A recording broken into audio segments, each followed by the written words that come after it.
I'm going to give you a couple of guidelines about tuning that'll keep you more in tune, that'll get you closer to always being in tune, just across the board.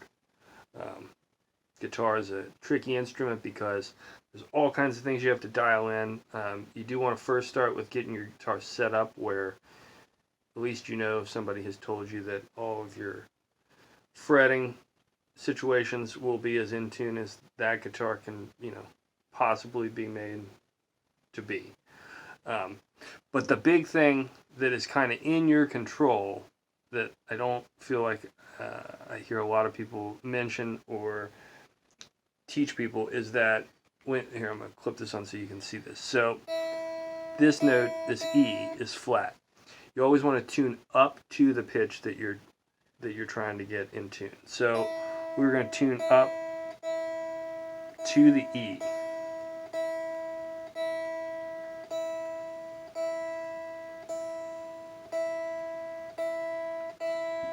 Okay, so now we're in tune.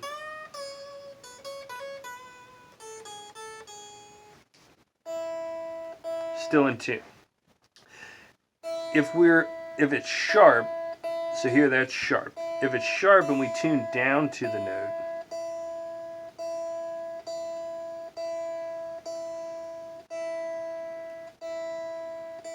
okay, now it's in tune for a minute, but as soon as you put some tension on the string, especially if you're going to bend,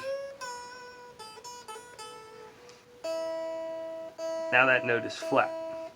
The reason that is because when you get it in tune, if you're loosening it, you want to have the nut as free and clear that the string can move back and forth as possible, but you're never going to get that where it's a complete open pathway because all the tension's right there.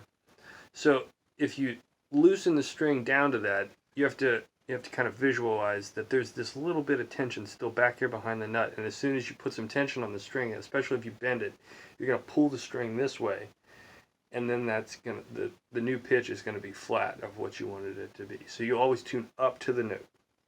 Always up. If you're sharp, like this one I tuned sharp, come down below it.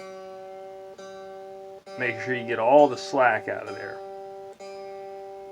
If you've got a guitar that, especially like one of the slots and like the slots there, if you know that it sticks and you're sharp, loosen up the tuner and then kind of give the string a pull, like just grab it and pick it up and do it, especially if you can hear the pop.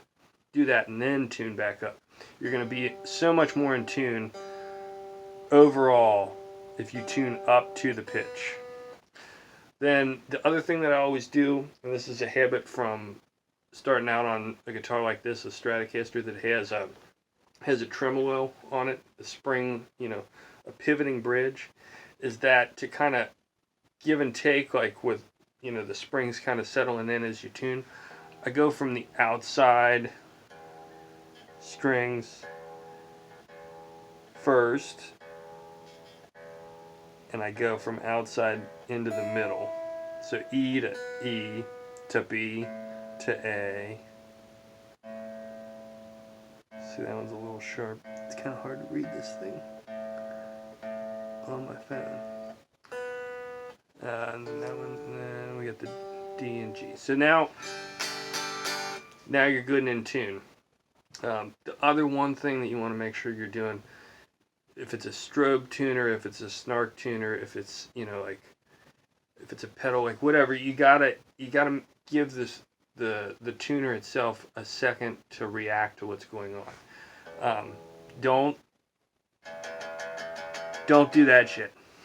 There's no place for that. It's a machine. It doesn't know what you're trying to do other than what you tell it. So pick the note like a heartbeat, and let it settle in. Because if you can visualize what it's like when you actually pluck a string, especially with low notes, when you pluck them, if you push down so far that you do, that you've pulled the string sharp, when you pick it, initially that is going to register as a higher note, and it's going to have to settle in. So you want to have a good, even kind of picking motion and let the tuner react as reliably as possible. Okay? And those three things, the tuning up to the note, tuning in from the E's to the middle, and then making sure that you hit it slow and steady and evenly. Those will make you much more in tune all the time.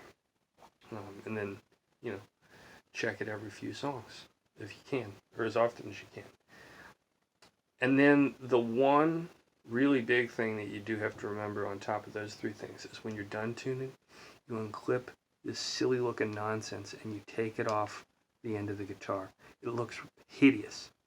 This is a dream catcher hanging off your rear view mirror. It's a fanny pack on your guitar. It's a skin tag on the guitar neck. This looks so silly. Can you imagine Jimi Hendrix leaving a snark tuner on the end of his guitar? Can you imagine Pete Townsend with a snark tuner jumping around? No, because it would fall off. Pete Townsend would defeat the snark. Get in tune.